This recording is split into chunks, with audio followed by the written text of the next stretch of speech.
You guys, it's Karen and I wanted to come and tell you about what happened last night. I said with my vlogs that I'm not able to do them every single morning anymore because my equipment is failing me and time and whatnot, but that I would do a vlog if anything happened. And the thing that happened last night was kind of at first so kind of depressing, and then Watson just turned it around and I'm still kind of confused how this happened. But I was wearing my engagement ring, and I didn't used to always wear my engagement ring just because, I'll show you what it's like.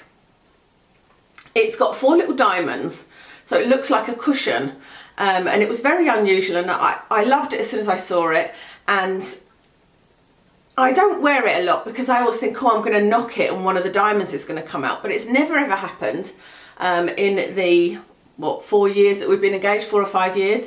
But anyway, I started wearing it in the last couple of weeks, and as you know, the last few weeks, this last month has been, just seems to be one of those periods of our life where things are going wrong. So Kev lost his job, a couple of things I'm trying haven't worked out, my Botox has gone wrong. In case you can't tell, my eyes are even more hooded than they were before I went for the brow lift, but it will either correct or not in a week. By the way, I will be doing a video on that. If it works out in the end, I'll do a video and tell you exactly what happened in the middle, i.e. that they're drooping. If it doesn't work out, I would still do a video explaining that whole HD brow lift and what you need to do, you know, but that will be, it just means it'll change the title. It'll either be Botox gone wrong or it will be the Botox HD brow lift. But anyway, it just felt like things were going wrong. So I had my ring on yesterday and I was in the bathroom and I just looked at it and I went, oh my God, one of the diamonds is missing. I could not believe it. I was just like, and Kev said, well, you know, that's what insurance is for. And I did think, well, at least I've still got my ring. It's not like I've lost my ring, because Kev actually lost his wedding ring at the golf course and went out there looking all over the golf course. And I just thought, yeah, I've still got my ring, but I just knew that the diamond was going to be in here somewhere. I just had a feeling that it was in here somewhere, and that to me was so frustrating.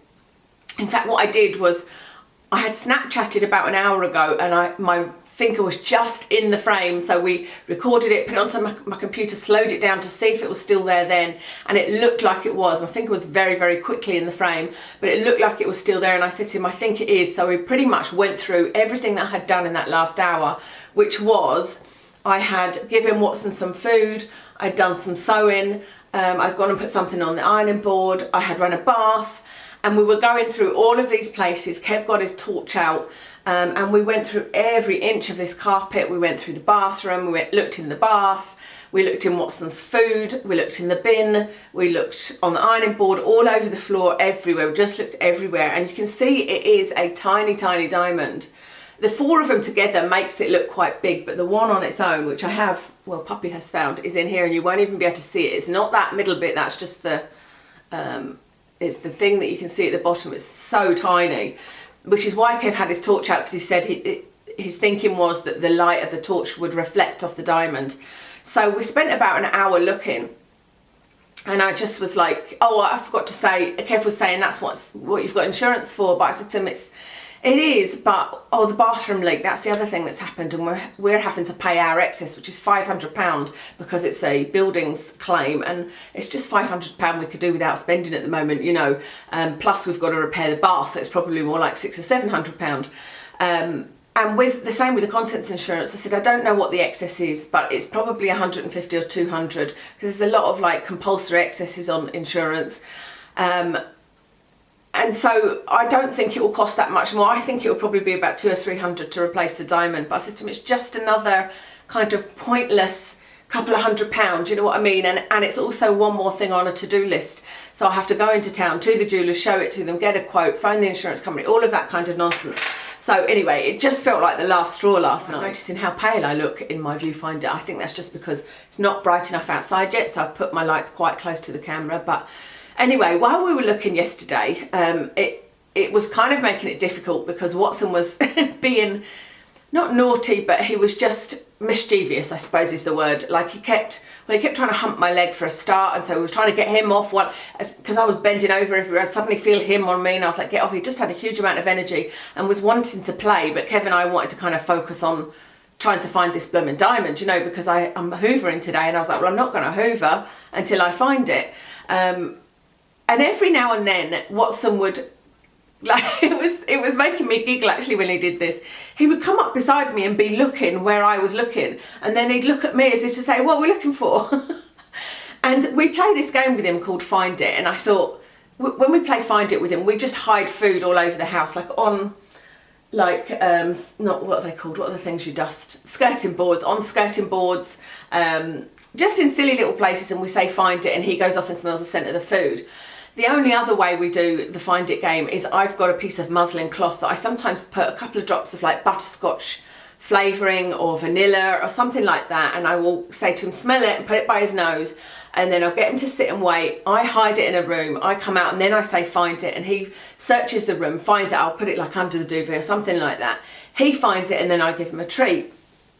And so I'm saying all this because I thought, I was trying to think, God, I wonder if there's a way that Watson could help us. If only it had a smell, you know, and there was something else I could give him to smell that was like it. So anyway, I had the ring in my hand because I wanted to see, remember how the size of the diamond was, and without it in my hand it just wouldn't make sense. And I did actually show it to Watson. I said, find it, you know, and he sort of sniffed it and was looking around, and I thought, there's no way he's looking for it, you know, he's only just turned 1, he's not an experienced sniffer dog. Anyway, Kev and I admitted defeat and just said, I thought to myself, well, I'll see how I feel in the morning about the hoovering, because I really wanted to hoover, because we're always playing tug with Watson, and it leaves loads of strings of cotton and whatnot all over the place. Plus he has like a bone or a treat that he crumbles, you know, sometimes spit it out and then eat it again, and there's just stuff everywhere, and I really wanted to hoover.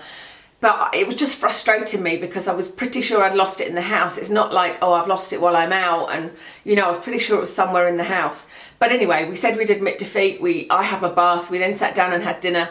And at dinner, funny enough, we were talking about the table, and I was saying to Kev that he left a cup on the table that morning, and I think it was something to do with having a drink with dinner. And I said to him, I said, I saw that cup this morning, and I was like, are you winding me up? I said, because it was right on the edge of the table. And it's just, I've got a thing about things being straight and whatnot, and Kev always leaves cups on the table, and I normally clear them away, but the last little while I haven't. I've sort of not been as house proud, but I've been leaving things a bit more lately. I don't know why. I think it's just because life's so chaotic at the moment.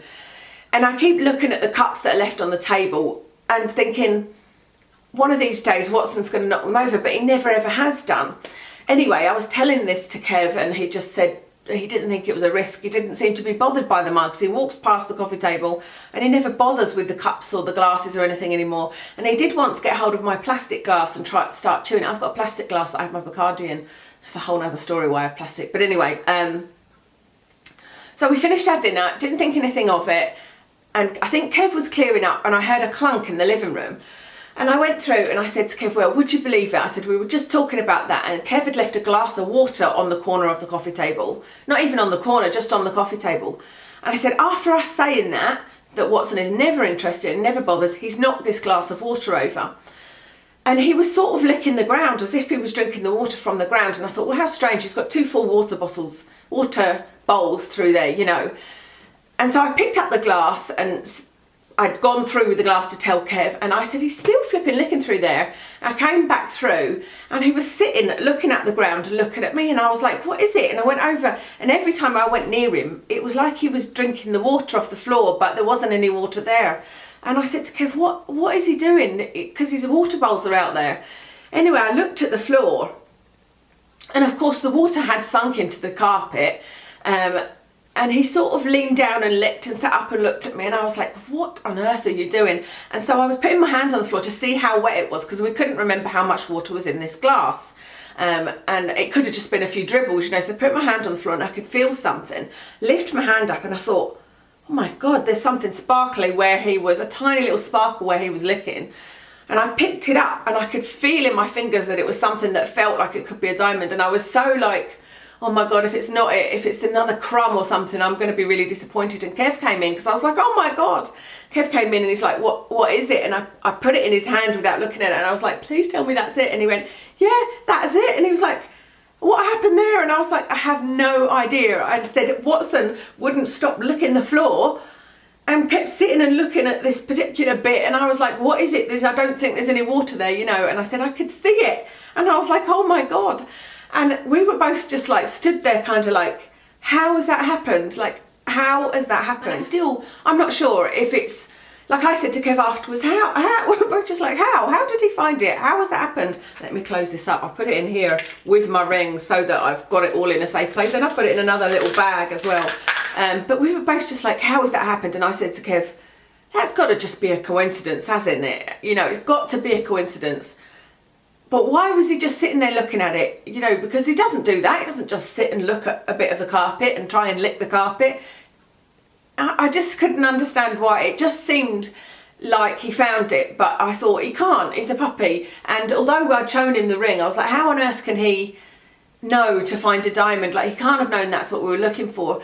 And Kev said, it doesn't seem like a coincidence to me. And he said, but I can't think how he would have found it. The only thing we thought was, I've been wearing my ring for a week. I showed Watson and said, find it, my engagement ring, and he said it will have had a scent of my hand, and maybe that little diamond had the scent of my hand as well. And we were looking for an hour, so he knew that it was something important, you know. But I don't know if dogs are that intelligent. I know that Watson is extremely intelligent, you know, because he's like, I shut the bathroom door one night and he just opened the door and walked in, and I was like, and he was the puppy, you know, a smaller puppy then. And I know that dogs can do things like that, but to actually comprehend that that's what we were looking for when we'd stopped looking at this point as well, remember, it wasn't like we were still looking around. I don't know. So let me know what you think. Let me know if you think he purposely found that, or whether that was just a coincidence that he was like trying to lick the water off the floor. So I don't know. It wasn't actually that wet. Like I said, when I did eventually put my hand down and get over the fact that I found this diamond, it wasn't actually that wet. There was a little bit of water there, but Kev said, the other thing Kev said is maybe when he knocked the water over, the water brought it to the surface of the carpet, and that's how we were able to see it. But it still just doesn't explain. I would have used a kitchen roll to mop up the water, but the whole thing is just weird. It's weird that Watson knocked over the water either, because like I said, he's never ever bothered before with glasses, and I can't see that that's related. But all of these things happening together meant that I found the diamond to my ring, and I'm just absolutely delighted. Now, that delight might be short-lived, because obviously I'm going to have to take it into the jeweller to get reset. Because I did say to him, well, couldn't you just glue it back in or put it back in? Because he does jewellery. He did a silversmith course, and he's got some tools, but he said he's not got many tools left because he had a bit of a clear out and he didn't stick to it. And he said, I'd rather you take it to the jeweller. So I'll take it to them and see how much it's going to cost. And like I said, my joy might be short-lived because it might be super expensive, but I just couldn't believe it. And I was just I thought it was an interesting story to tell you guys. And like I said, let me know what you think. It's one of those peculiar things that happen where you just think, how has that happened? Do you know what I mean? How has that happened? But then I was saying to Kev, you know, like when we watch a program called Tricked, I don't know whether you see it or not, but it's a comedian magician, that's the word I was thinking of, kind of comedy magician actually. And you know, they'll like put mobile phones inside of plastic and things just like that, and you think, clearly that's not happening because that isn't possible. But it just shows you what your mind can be tricked into, and how if it could be something really simple with this last night, and you guys might be able to tell me, oh yeah, you obviously this.